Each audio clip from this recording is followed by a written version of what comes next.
گفتگو بدی سے۔ اتوار کی رات ٹھیک 11 بجے میں ہفتہ بھر کی مصروفیات سے فارغ ہو چکا تھا۔ اب میں کیا کروں؟ میرے پاس فرصت کے طویل اوقات تھے۔ میں کمرے میں تنہا تھا اور سوچ رہا تھا کہ میں کیا کروں۔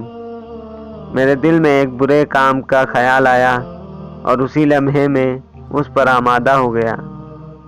دروازے اور کھڑکیاں بند کر لیں۔ اب کمرے میں مجھے دیکھنے والا کوئی نہیں تھا۔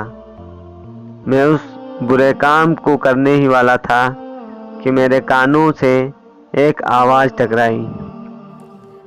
افسوس ہے اس بندے پر جس کے گناہ بڑھتے جا رہے ہیں اور توبہ کم ہوتی جا رہی ہے۔ وہ قبر سے جتنا نزدیک ہو رہا ہے اس کی غفلت میں اور اضافہ ہو رہا ہے۔ اے گناہگار، تجھے شرم نہیں آتی؟ تیری تنہائی میں بھی اللہ تیرے ساتھ ہے۔ تیرا رب تجھے ڈھیل دے رہا ہے اور تیرے گناہوں پر پردہ ڈالے ہوئے ہے۔ تو اور ڈھیٹ ہو گیا ہے۔ میں چونک پڑا۔ خوف سے میرے رونگٹے کھڑے ہو گئے۔ کون ہے؟ یہ کس کی آواز ہے؟ یکایک مجھے ایک سیاہ سی مخلوق نظر آئی۔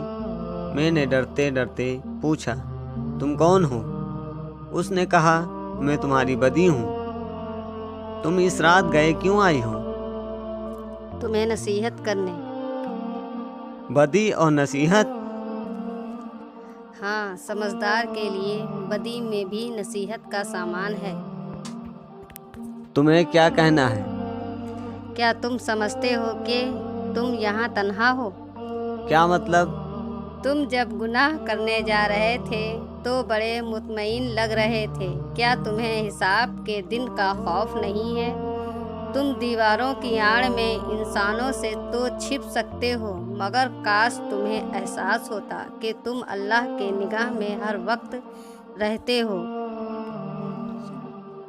مگر میں تو نیک کام بھی کرتا ہوں جن سے اللہ خوش ہوتا ہے۔ تنہائی میں گناہ کرنے سے اللہ کے ساتھ بندے کا تعلق خراب ہو جاتا ہے اور اس کی نیکیاں مٹی میں مل جاتی ہیں۔ اللہ کے رسول نے فرمایا ہے، میں اپنی امت کے ایسے بہت سارے لوگوں کو اچھی طرح جانتا ہوں جو قیامت کے دن اتنی نیکیاں لائیں گے جیسے کہ تہامہ کے سفید پہاڑ، مگر اللہ ان سب کو راکھ کی طرح اڑا دے گا۔ صحابی رسول ثوبان رضی اللہ نے عرض کی، اے اللہ کے رسول صلی اللہ علیہ وسلم، ہمیں ان کے بارے میں بتائیے، وہ کیسے لوگ ہیں؟ کہیں انجانے میں ہم بھی انہی میں شامل نہ ہو جائیں۔ آپ صلی اللہ علیہ وسلم نے فرمایا، سنو، وہ تمہارے ہی بھائی ہیں، تمہاری طرح رہتے ہیں، تمہاری طرح سب بیداری بھی کرتے ہیں، لیکن ان کا حال یہ ہے کہ تنہائی میں گناہ کرنے کا موقع ملتا ہے تو کر ڈالتے ہیں۔ یہ حدیث تو دل دہلا دینے والی ہے۔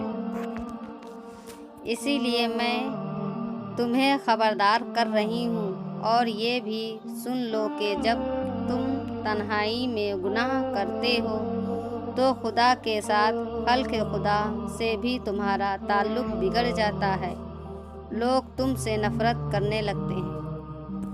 لیکن لوگوں کو کیا پتا کہ میں تنہائی میں کیا کرتا ہوں؟ یہ بات صحابی رسول حضرت ابو درداء رضی اللہ عنہ نے بتائی ہے۔ وہ کہتے ہیں، بندہ تنہائی میں اللہ تعالیٰ کی نافرمانی کرتا ہے، اللہ تعالیٰ اپنا غصہ مومن کے دلوں میں ڈال دیتا ہے اور اس کو اس کا احساس بھی نہیں ہوتا۔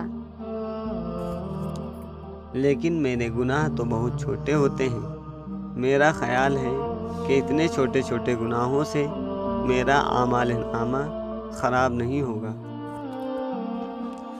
قطرے قطرے سے دریا بن جاتا ہے اور میں تو خود بدی ہوں۔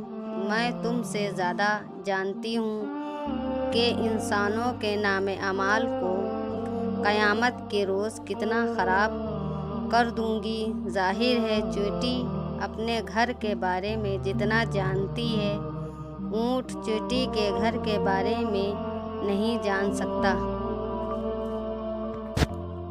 یہ سب باتیں پہلے میری سمجھ میں کیوں نہیں آئیں؟ میں تو بڑی خطرناک غفلت میں اوندھے منہ پڑا تھا۔ میں تو دنیا کی رنگینیوں سے دھوکہ کھا گیا۔ اللہ کے بندے اٹھو، ابھی گنجائش ہے، تم تلافی کر سکتے ہو۔ مجھے اچھی طرح پہچان لو، میں بدی ہوں۔